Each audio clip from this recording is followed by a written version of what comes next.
Ladies and gentlemen, welcome to Snyder's Inc. And today, we got Faction. The 5 craziest moments caught on Bodycam. I was gonna mention my merch, but I decided I'm not gonna really push my merch until I can buy my own merch, because they won't send merch to me. I gotta buy my own merch, and I don't have much money. Okay. So I gotta wait. I'm gonna wait until I buy my own merch. Then I'll push it, because I can show you it. You can't see it, so you don't know what it's like. That's so I'll wait till the end of the month to push my merch. Anyways, again, this is 5 craziest moments caught on Bodycam. Are you guys ready? Of course you're ready. Hit the like, hit the like button, hit subscribe button. Let's go.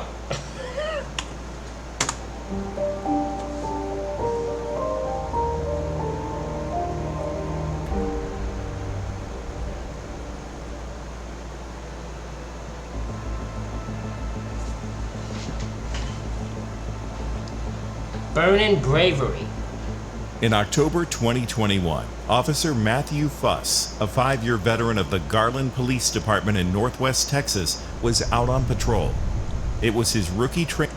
Oh my god, what is this AI shit you got going on here? What is this? Trainee's first night on the job, and the pair responded to a car accident. I don't like that AI thing. That looked weird. I don't like it. 3 a.m.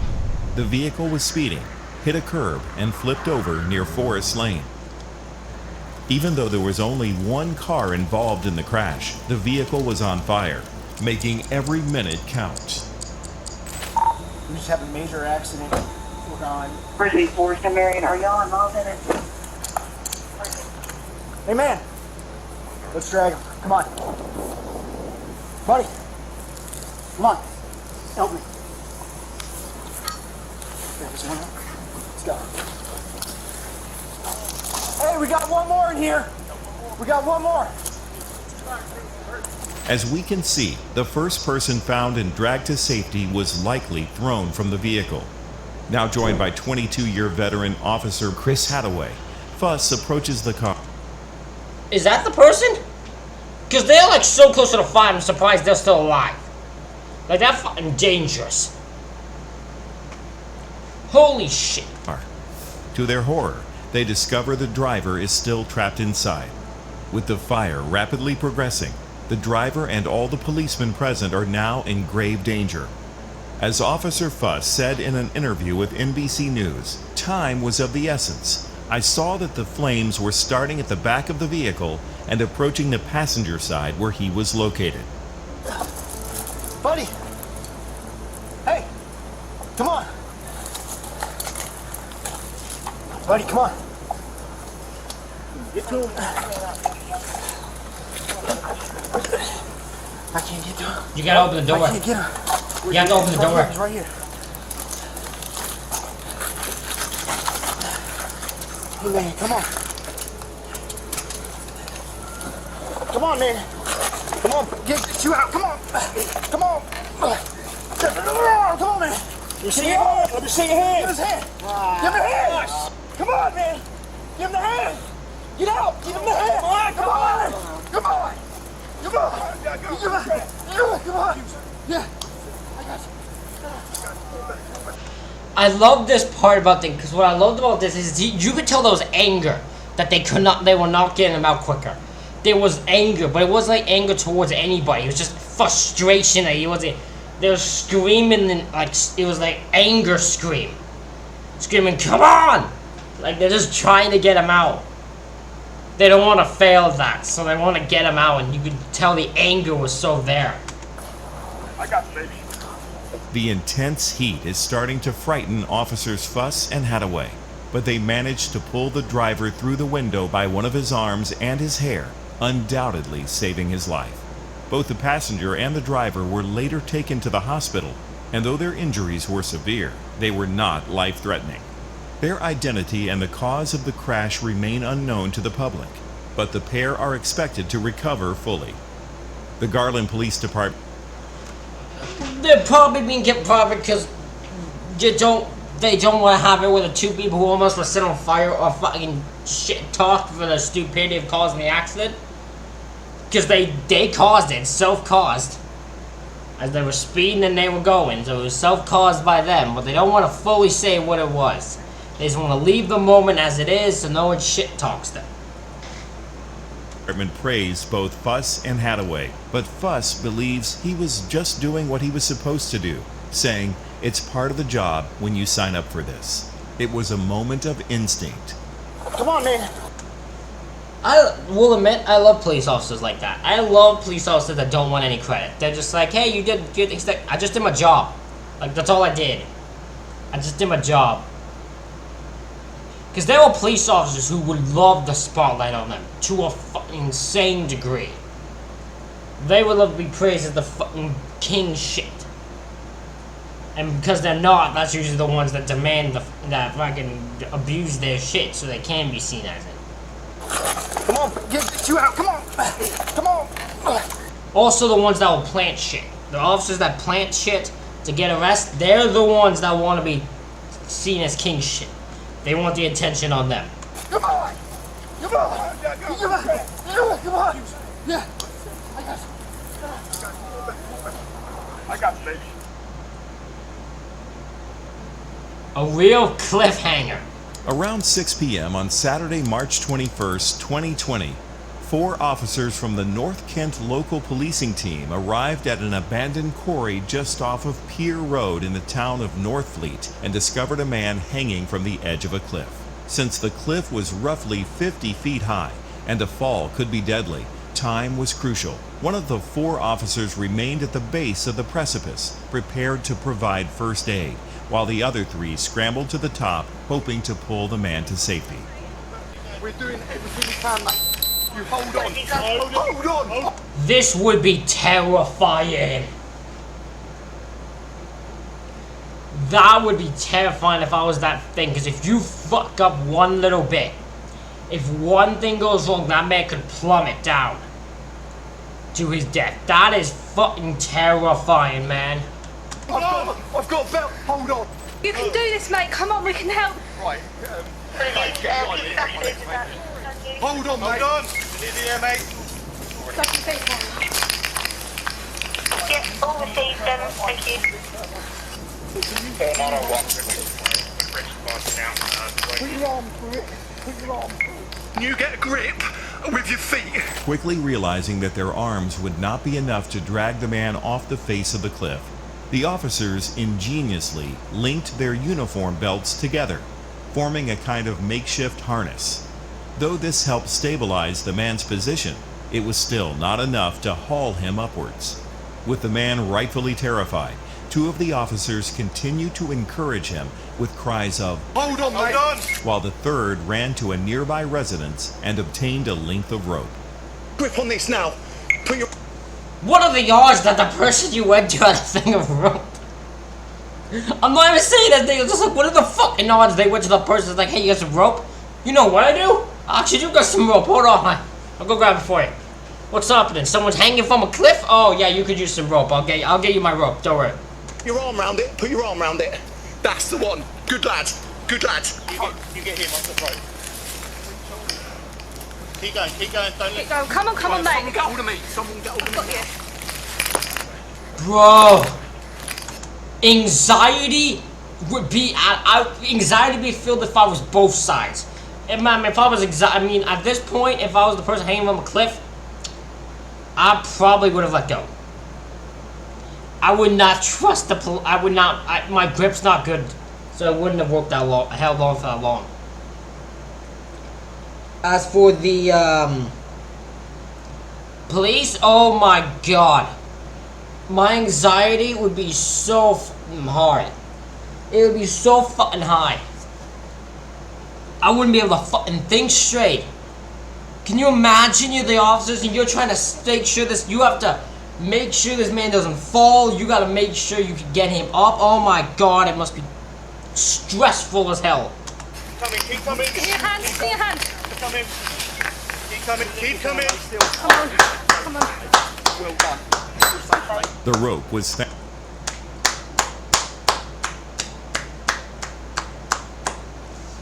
Bravo. Legitimately, bravo to those officers. That is a fucking stressful situation. Thankfully enough to transfer the man to safety, just as the Kent Fire and Rescue Services arrived to provide medical assistance. The 3 police officers were nominated for the National Police Bravery Awards in 2021, which takes place every year, recognizing heroic police action from around England and Wales. Though not much else is known about the man they rescued, he received medical aid at the scene, and we certainly hope he's now fully recovered. Their resourcefulness and ability to maintain their composure during a stressful situation saved this man's life. Yeah. As Kent Police Federation Chairman Neil Menney said in an interview, this was bravery, this was ingenuity, this was basically really great dynamic and heroic police work. Keep going, don't let Go. Come on, mate. Someone get hold of me. Someone get hold of Got me. you. keep coming. Give me your hand. Give me your hand. Keep coming. Stay still. Come on. Come on. Well done. You're safe, mate.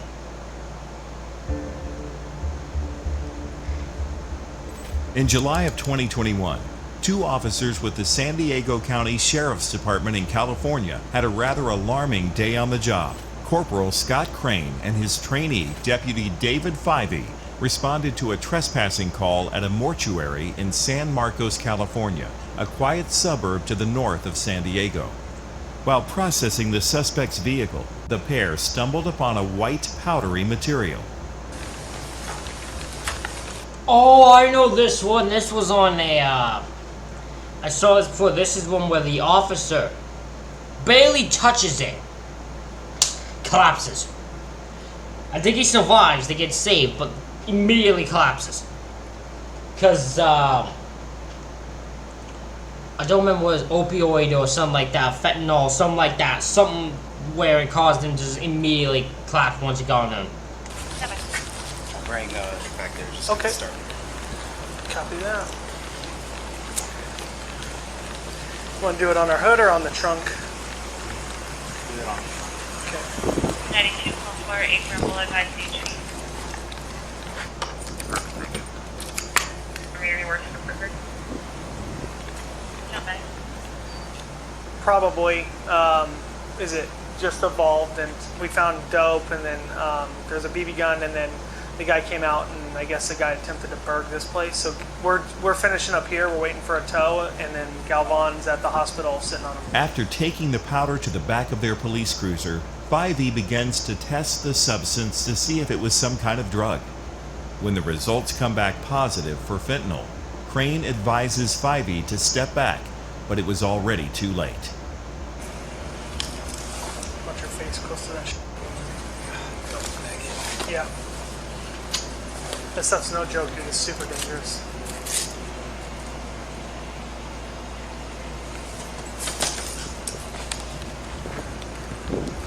All 6, start me 1141 for my partner. You alright, dude? As Fyvie recounts, I remember just not feeling right in that fallback, and I don't remember anything after that. Fentanyl is a synthetic drug. Yeah, it's fentanyl. I thought it was fentanyl. I didn't know for sure. But yeah, it was fentanyl, and because it was near him, he, I think, breathed it in or touched it. It got at him, and he was overdosing on fentanyl, despite never actually doing any of it. Fucking terrifying. Holy shit. That can be downright deadly, so Fyvie's reaction prompted a feeling of urgency in his superior officer. All 6, code cover. Hey, dude. Wake up, buddy. From those for 91 Pulse 6, Steven. Yes, code cover. Code cover for 91 Pulse 6, utility. All 6, I need 1141, code 3. Come far. Unit for 435 minutes. Hey, buddy. Just breathe, buddy. Breathe. Breathe. It's alright. Fire pulse 10. Breathe. Breathe. Breathe. Breathe. Breathe. Breathe. Okay. It's alright. It's alright, buddy. You're okay. Breathe. Breathe. Breathe. Breathe. It's okay. I got you. I got you. Breathe. Breathe. 91 6, from here at 435 minutes. You'll be It's okay. Breathe. It's okay. Breathe. It's okay.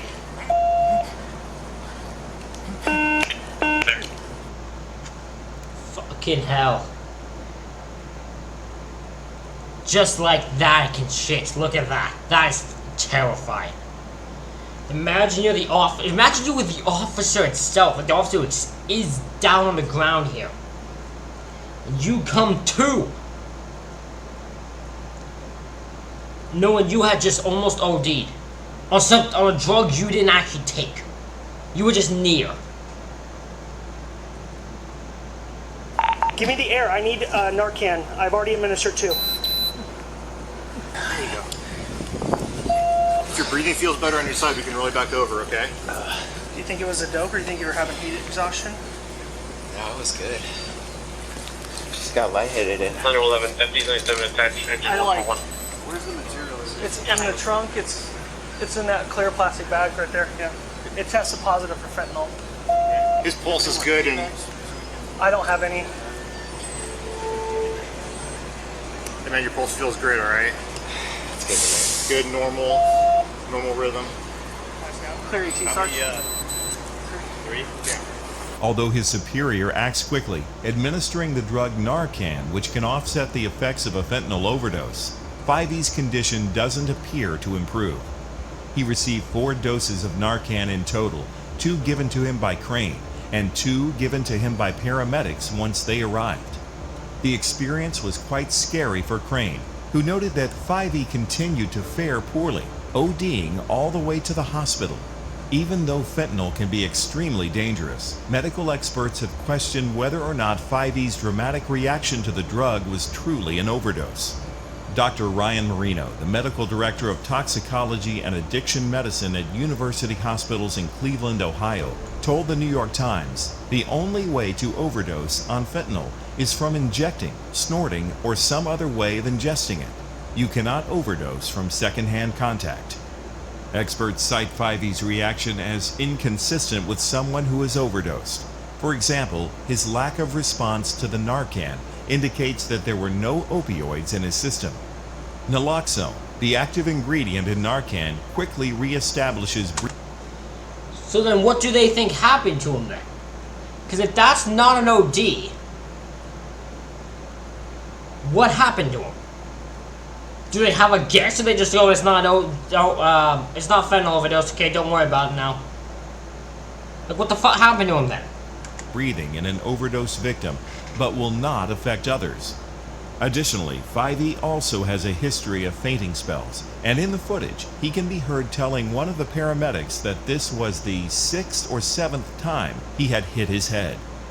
The drugs found at the scene were later confirmed to be both fentanyl and methamphetamine, but 5E was never given a toxicology report to see if he had indeed ingested the drug. Though the episode captured on Crane's Bodycam was frightening for both men to experience, it appears unlikely that it was a real fentanyl overdose. As a result, public outcry sharply criticized the San Diego Sheriff's Department for releasing the video and fear-mongering, arguing that this kind of content would make people, especially first responders, fearful of fentanyl and less likely to help out a person who has overdosed. A few months after the incident, I didn't even think on that. I legitimately didn't even think of that. That is a good point. If he wasn't an overdose, releasing that and claiming it was an overdose does deserve criticism, because as they said, it would make officers more cautious and more unlikely to help someone who's overdosing because they don't want to experience it themselves. So the officers might seem reluctant to do so, which will fuck up the person ODing. That is a great point to bring up that I didn't even think about. the sheriff's second-in-command, Under Sheriff Kelly Martinez, apologized for the video and said it would be removed from the department's social media. To date, it is still there and has garnered over 5 million views.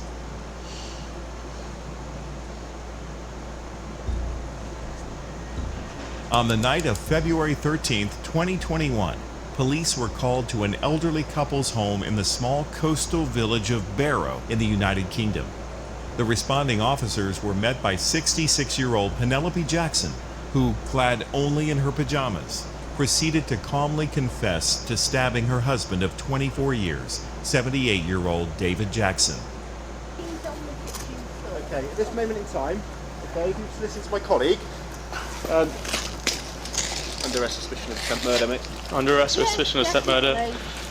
And you do not have to say anything. It may harm your defence. You do not mention when questioned anything you later rely on in court. Anything you do say may be given in evidence. I'll go in and see what they're doing. Yeah. Could I get my coat? Just bear with me 2 seconds. In there. I admit it all. Alright. Just get there. Alright, I want to... This girl's calm as hell. This girl was concerned about her coat. Not anything else. What the fuck, her husband, she just stabbed him. Just had a coat. She wants a coat. It's no coat now. Go in, alright? No, So- he's on the kitchen floor. Can someone just stay with Devon while I go in? There's nothing nasty. And I'm certainly not... My coat's in the... Yeah, just Ow, wait it's 2 a bit seconds. hot. Alright, you okay? You alright? With any luck, you'll be too late. Alright. Well, I'm called Penny, but Penelope Jackson. You do live here. Yes. Can I get my coat? Right, get the ambulance in. Pronto, we need Oh, CPR. no, please don't. She appears almost gleeful with her predicament, willfully admitting that she stabbed him and was indeed trying to kill him. When one of the officers notes that an ambulance should be called to attempt to revive David, Penelope notes sourly. We need Oh, CPR. no, please don't. Yeah, we need the I should ambulance have in. stabbed him a bit more. CPR being done. I should have stabbed him a bit more. She just said that in front of a police officer. Looked at police officer and oh, you can possibly say should have stabbed him more then. Fucking hell. That is that's fucking insane. He's an aggressive bully, a nasty, and I've had enough. And when he said you wouldn't do it, I did it twice more. What colour's your coat? In the front, Yeah. grey wardrobe. Okay, it might be a while, alright, but I'll try and get... There's obviously a lot going on. Though she was initially arrested on a charge of attempted murder, by the time Penelope arrives at the police station, David has died. Yeah. Alright, Penny. I'm further arresting you for murder. Oh, good. I've already caught. Oh, good! Oh, good. He's dead. Okay, that's good. That's good. Oh, good. Good to know. I am not professional enough to deal with this. The moment she go, oh, good, I'm like, you fucking psychotic bitch. Like, that would be my immediate response. When someone looked me in the eye, I would be so excited. Oh, good. For the fact they're in charge of murder. Now, I'm not going to be professional. Let's go out the window. Cautioned you, so your necessities for your arrest is for an prompt and effective investigation and stop further harm. Oh my god, I have never in my life. What the fuck? We're gonna. Oh, good! She's so excited. She's so happy. I'm very sorry. This isn't the worst one. What's the worst one? The worst one is, you remember, I don't know if y'all have all seen this. Did you ever seen the interrogation of like a grandma who like kills her, or like someone who kills like her son-in-law, or grandma who kills something like that? Kills like someone's, I'm trying to remember what it was. It's either grandma who kills a son-in-law, kills some like granddaughter's husband, or it's a mother that kills a daughter's husband, something like that. In an interrogation, and she's literally excited. She is so excited. She is jumping she's dancing almost for the fact that when she's told he's dead. She is so happy. I'm gonna find that video. I will react to that video tomorrow, because the other video I'm doing today is Mr. Ballin. I will react to that video tomorrow. It is fucking insane. Sorry for being a nuisance. Just gotta take a temperature, okay? Yeah. During her trial in October of 2021, David was painted as an abusive husband who Penelope could simply no longer stand. On the night in question, the couple were celebrating David's birthday with a fancy dinner. When Penelope served Bubble and Squeak, a dish comprised mostly of potatoes and cabbage, David was reportedly quite irritated by her choice. Bubble and Squeak is considered to be more of a simple meal that likely didn't match the expensive lobster, steak, and champagne they were also consuming. The pair's daughter and son-in-law witnessed their fight over Zoom and were not surprised by the squabbling. As their daughter said, "I rolled my eyes and thought they were just being silly." Unfortunately, after the Zoom call concluded, David and Penelope continued to argue.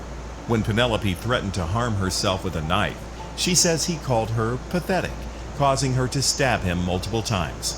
Statements from several relatives during her trial corroborate Penelope's claims that she was emotionally and physically abused throughout their marriage, and the authorities were previously called to the home due to David's violent behavior. However, there were conflicting statements that painted Penelope as a loud character who enjoyed baiting people and making them uncomfortable. Ultimately, in October of 2021, she was found guilty of murder and sentenced to at least 18 years in prison. This is an interesting one because we don't know. We don't actually know. I guess police have gone there for his abusive stuff before, or his physical violent behavior, so I guess probably. But like, god damn, I don't know on that one. Because for a woman who had snapped and had enough, she's very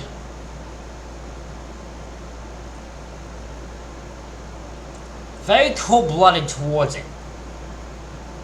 She's very happy he's dead, right? Like, that's the thing. It's not like but the way her tone and attitude comes off doesn't make me go, oh, it was a moment of passion.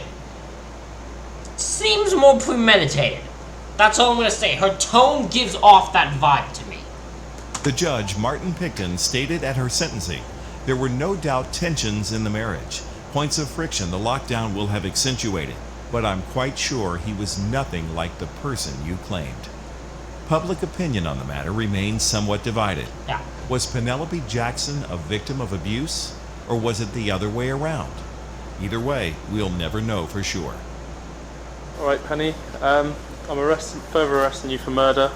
Oh, good. That is what confirmed me. The once I heard the "oh good," I'm like, oh, you are very happy he's dead. Avoided abduction. During a peaceful summer day in Louisville, Kentucky on July 2nd, 2021, Prentice Weatherford was enjoying some time on his porch. His neighbor's 6-year-old daughter was playing in the front yard, soaking up some of the summer heat as well. Suddenly, the serenity was broken as a red Dodge Challenger pulled up abruptly in front of his neighbor's home. A middle-aged man emerged from the vehicle, snatched the young girl, and sped away. Weatherford was alarmed and immediately jumped in his car to follow the Dodge while calling the police. I grabbed her by the collar, slung her around, threw the bike. I never thought that I'd be, a witness to something like that. Weatherford was able to relay a partial plate to the officers, and thanks to his quick thinking, Louisville police were able to locate the vehicle within 30 minutes of the kidnapping. That is insane. Imagine you are the guy who's chasing the car. You're sitting there minding your own business, just hanging out on your porch. Saw a car that drove up and just take a girl. You watch an abduction in front of your eyes. You would be like, holy shit. The fuck did I just watch? I got 234 Williamstown. See your hands! Okay, what's your exact location? Hands! Put your hands in the air! Once the car is pulled over, Sergeant Joe Keeling approaches on the driver's side and Officer Jason Burba moves towards the passenger side. Turn around and back towards me. 2060 Grafton Hall. Keep walking back. Keep walking back. Get on your knees. Get on your knees. Stay right there. One more in the car. One more in the car. One more subject in the car. Open the passenger door! Open the passenger door! Driver or passenger?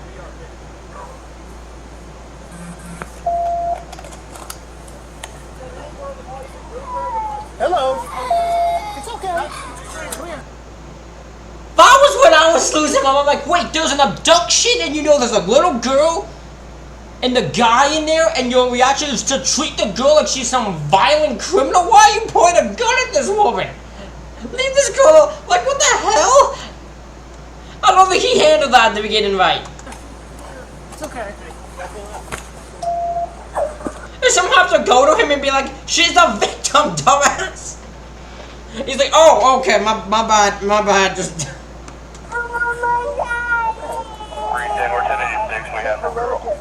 Thankfully, 40-year-old Robbie Wilt emerges from the car without any trouble, leaving the girl inside. Moving rapidly, Burba rescues the young child from the vehicle just before Keeling arrests Wilt a few feet away from his car.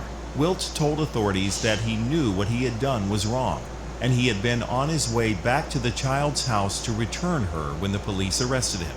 Whether this is true or not remains to be seen, but Wilt, who had no criminal history aside from some minor drug charges, was indicted on one count of kidnapping a minor and held on $1 million bail. He pled not guilty, and as far as we... What? How? How did you... How?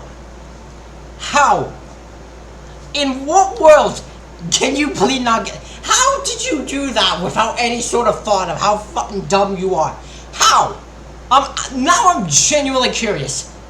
How do you literally know you did it? You admit you did it.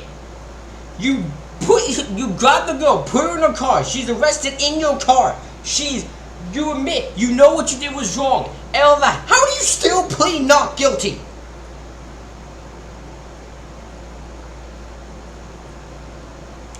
This man is causing me migraines. What the actual fuck is wrong with him? We know he's languishing in the Louisville Metro Department of Corrections awaiting trial. As for the girl, she was physically unharmed in the altercation and quickly returned to her family. Even though most kidnappings aren't like this one here, Louisville PD spokeswoman Beth Roth cautioned her community, saying, "More commonly, we see custodial issues as kidnappings. Stranger danger is real. It is important to talk to your kids about any adult who tries a ruse to lure them to their vehicles or away from public view."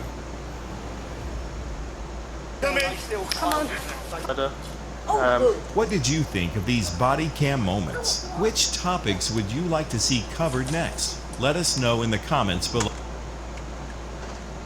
Ladies and gentlemen, that is it for this reaction video. Let me know what you think in the comments. Let me know what you thought of these body cam videos. Hit the like button, hit the subscribe button. Thank y'all for watching. I'll see y'all for the next one.